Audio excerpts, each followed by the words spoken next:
Are you a Stu believer? Do you believe Stu Macher is still alive and will return in Scream 7? Let's talk about it.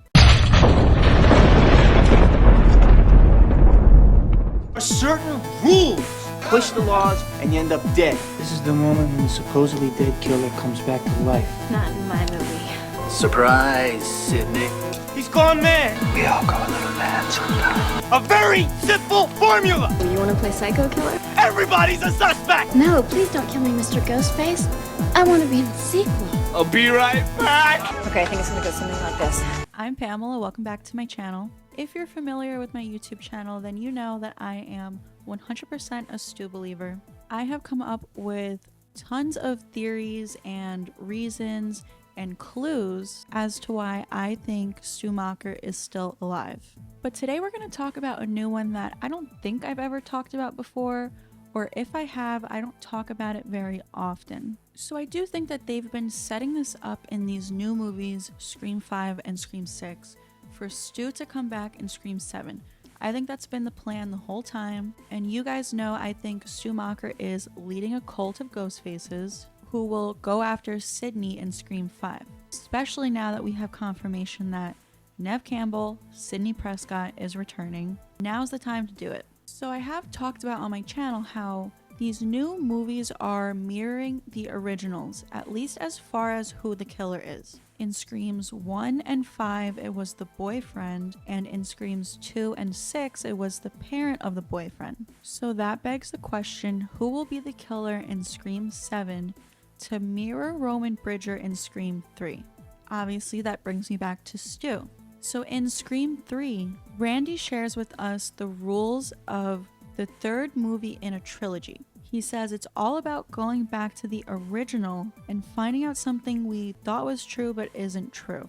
And in Scream 3, that ends up being Roman Bridger. We find out that he essentially was controlling Billy and Stu in the first movie. That's how it goes back to the original. Roman is the one that kind of gave them the idea. He showed Billy the footage of his dad cheating on his mom with Maureen Prescott, and that's why Billy started this whole thing. So if in Scream 3 we find out that Roman was essentially controlling Billy and Stu, that means in Scream 7 we're gonna find out that someone was controlling Amber and Richie, the first movie from this new trilogy, because we can consider Screams 5, 6, and 7 this new trilogy, especially since we know these new movies are mirroring the originals. So now this brings me back to Stu's cult. There are plenty of clues that point towards a cult in Screams 5 and 6.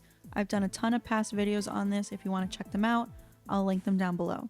But we have a little bit of evidence that Amber and Richie are a part of this cult because of some dialogue that Amber has said in Scream 5.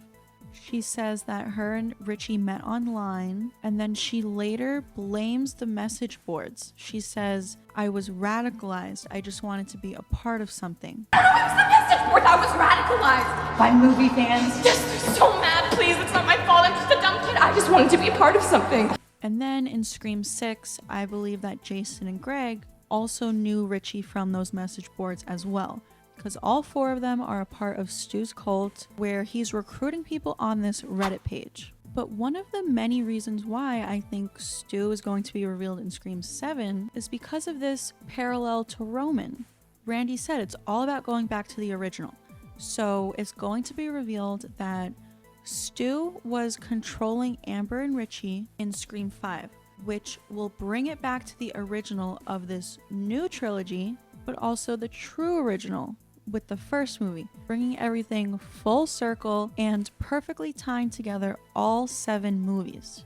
And we're gonna find out that Stu was kind of in the shadows for the past 2 movies, controlling things, similar to Roman. I mean, you guys know I think Stu is the one who really killed Dewey. I don't think it was Amber. I go into far more detail about this in past videos. And then I also think Stu is the one who attacked Gail in Scream 6. That scene is full of Stu clues. Too many Stu clues to not be true. I did a video on this, which I will link below. But it's funny how the 2 legacy characters, Dewey and Gail, are the scenes that are very questionable. It would make sense that Stu would be the one to take out the legacy characters because they're the most important and he has a history with them. And I know Amber takes credit for killing Dewey and Quinn takes credit for stabbing Gale, but I mean, Amber, as a cult member, knows that it's not time for Stu to reveal himself yet. So of course she's going to take credit for it to keep him hidden and protect him. I mean, she can't just reveal that it was Stu who killed Dewey. It's not time yet. Stu needs to stay hidden until the grand finale where he has his showdown with Sydney once again. I just think we have to look at the pattern of these new movies. Like I said, first it's the boyfriend, then it's the parent of the boyfriend. So who could it be in Scream 7? Your mind might go to a half sibling because Roman was Sydney's half sibling. And that is what I thought at first. When Sam and Tara were still going to be in the story, I thought that Tara would end up being a Ghostface in addition to Stu. But I thought because of the half sibling thing, Tara is Sam's half sibling. I thought Tara would be a Ghostface. But now that she's not in the story anymore, and that's not going to happen, so we have to look at a different way that the killer is going to parallel Roman. And that is exactly what I said. In the third movie, we find out that Roman played a role in the events of the first movie. So in Scream 7, we'll find out that Stu played a role in the events of Scream 5 and 6. But leave a comment, what do you guys think about my theory? Are you on the Stu train? Please give this video a like if you're excited for Scream 7, subscribe to the channel if you haven't already, and hit that notification bell. Turn on all notifications so you don't miss out on future Scream theories like this one or Scream 7 updates. Any updates that we get for Scream 7 will be posted here on this channel. Please also go follow me over on TikTok, Twitter, and Instagram, where I post more Scream content. Please go subscribe to my second YouTube channel, and please consider becoming a channel member here on my main channel. Thanks for watching, and I'll be right back.